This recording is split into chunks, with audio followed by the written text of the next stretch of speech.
I am Anthony from Haslage. In this video, I will be covering an individual topic from my book, The 21st Century Workplace, a HR and EEO Guide. If you like what you hear, please check out the Amazon affiliate link in the description or visit my website at tony.haslage.net. That's tony.haslage.net. Thank you.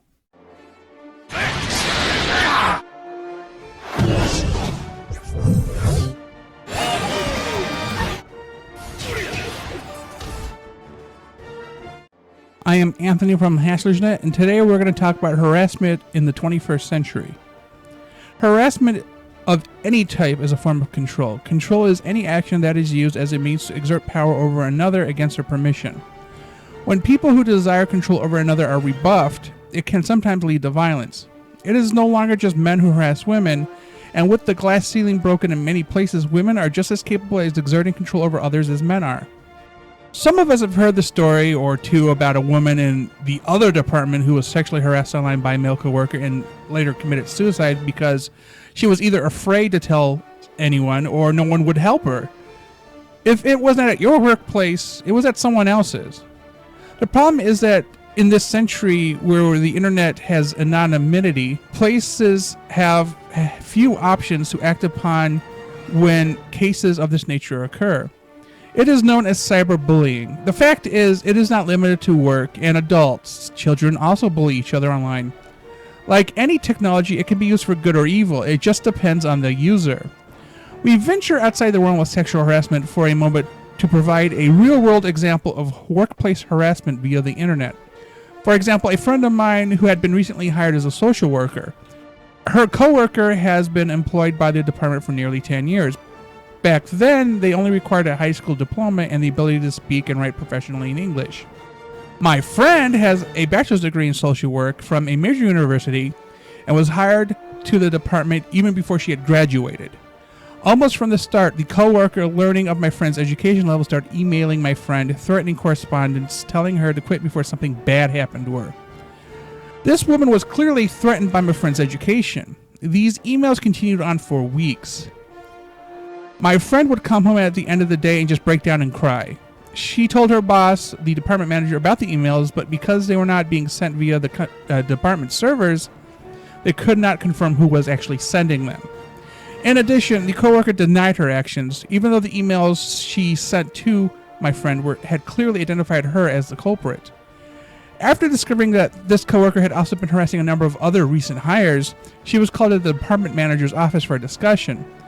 The manager had cited that since they did not have a policy against such actions as her internet bullying, that they could not remove her from the workplace. The coworker was given a warning and the emails stopped. Luckily, no one did anything as desperate as committing suicide. But then the question is, what if she had resumed harassing the others in the office via email? She was contracted as an employee, and the only code of conduct she had to follow involved how she dressed and acted in public. Any actions the department takes now will be a reaction to the fallout. If the situation would have allowed to progress, would there have been a lawsuit? That is why organizations need to take action first via mitigation. It costs a lot less time and money. Under the Respondent Superior Doctrine, it assumes that organizations share liability with an employee who displays any form of violence if one of the following occurs. First, the employee is acting within the scope of their job. Second, the organization authorized the employee's actions. Third, the organization approved of the employee's actions after the fact. Organizations can also be liable for the actions of a former employee if they fail to verify referential information when hiring. In addition, an organization can be liable if they fail to take action when an employee exhibits violence in the workplace or by neglecting to disclose an employee's violent behavior to potential employers. Organizations have limited protections when handling issues of violence, and as long as they perform their due diligence, they can avoid many uncomfortable situations. However, organizations must never forget that there are some cases of violence that are protected under the Americans with Disability Act. Such cases include those with noted medical conditions such as bipolar disorder and Tourette syndrome. These conditions often appear with outbursts of emotion and quickly subside.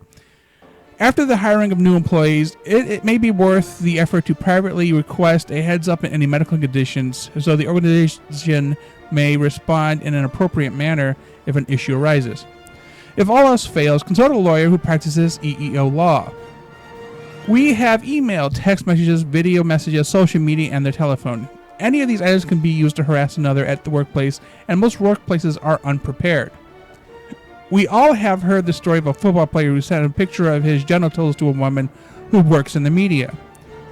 What about the case where a woman engaged in personal relationship with a girl via social media website just to cause her great emotional distress, ending in the girl's suicide?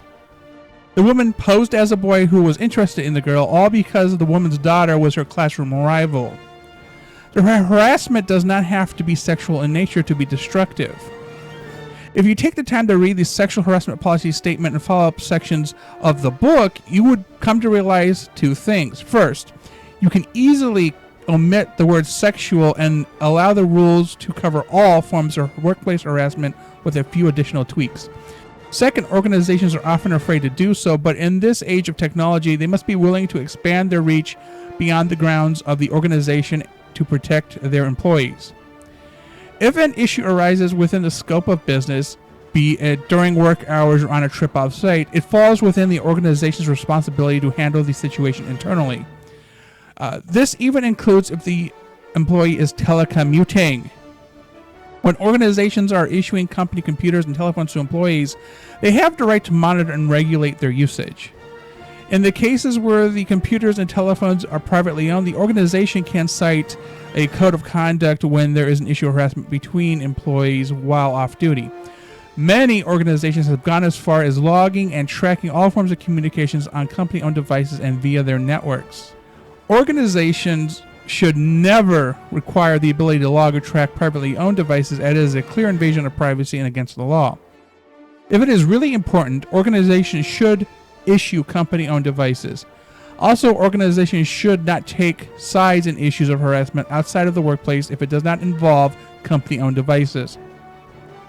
This may provide a direction for employees to follow to issue a complaint, but they must never issue a judgment.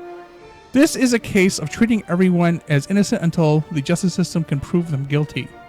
It is hard for organizations to combat harassment using technology. Many organizations try to block certain services or on devices or addresses via the internet. There are just too many ways for a tech-savvy individual to get around them. Organizations must set clear rules and means for issuing complaints.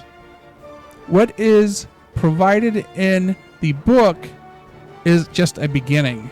Your organization must adapt to the times if it wishes to stay relevant to changes in technology and people's habits. If you have any questions, please remember to post a comment, and also please like and subscribe. Thank you. Thank you for watching this video. We would also like to thank our contributors and patrons for supporting this video. If you wish to add to the discussion, post a comment below. Please remember to like, subscribe, and check out our other videos. Thank you for checking out our content. Before you leave, please remember to click like and then subscribe. If you want to receive notifications, do not forget to enable them by clicking on the bell. Then afterwards, check out our social media at HaslageNet and our website at haslage.net.